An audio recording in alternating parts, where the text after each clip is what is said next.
I'm pleased to be here with Marcy Kaptur and Dave Bonnier and Dennis Kucinich, who are leading the fight against NAFTA. The gentleman from Michigan makes an important point about wages. And let me ask my friends this question. Every day that we pick up the newspaper, we hear about the booming American economy, do we not? How everything is, in fact, there was an article in the paper about how we have to clamp down on the boom. It is just off the wall. It is so fantastic. But if you read page 62 in the little print about the boom, when they talk about the wages that middle-class workers are getting in the midst of this boom, what do you find? My goodness, the real wages for American workers are continuing to decline.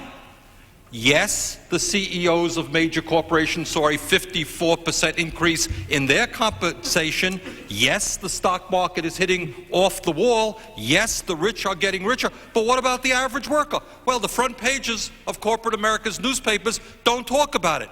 But for the average American worker, despite all of the so-called boom, the real wages are going down. People continue to work longer hours for low wages. And one of the reasons why is precisely what Ms. Kaptur and Mr. Bonnier are talking about. If our workers are forced to compete against desperate people in Mexico or in China who are trying to get by on starvation wages, if we merge these economies, what is the ultimate result? It doesn't take an Einstein to figure it out. If there's an employer over here who's going to pay somebody 50 cents an hour, why are they going to pay you $15 or $20 an hour? I would submit to the record a remarkable article. Many of you must have seen it. It was April 27th, 1997, the Associated Press, and what they talk about is Nike in Vietnam. Now, Nike has a habit of going to wherever in the world wages are at rock bottom. Mexico is much too high wage for Nike. They're now in Vietnam. They have determined that wages in Vietnam are the lowest in the world. The way let me quote this.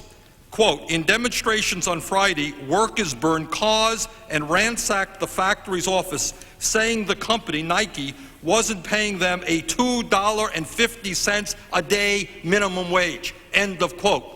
That's our competition. That's what much of what the global economy is about. American workers, you really want to compete? Are you ready to go below $2.50 an hour? Nike might come back to America and hire you if you're ready to go for $2 a day. You ready to do that? And that's, I think, the point that we're trying to make. And that's how it ties into the most important issue, which is the declining in wages. And I think the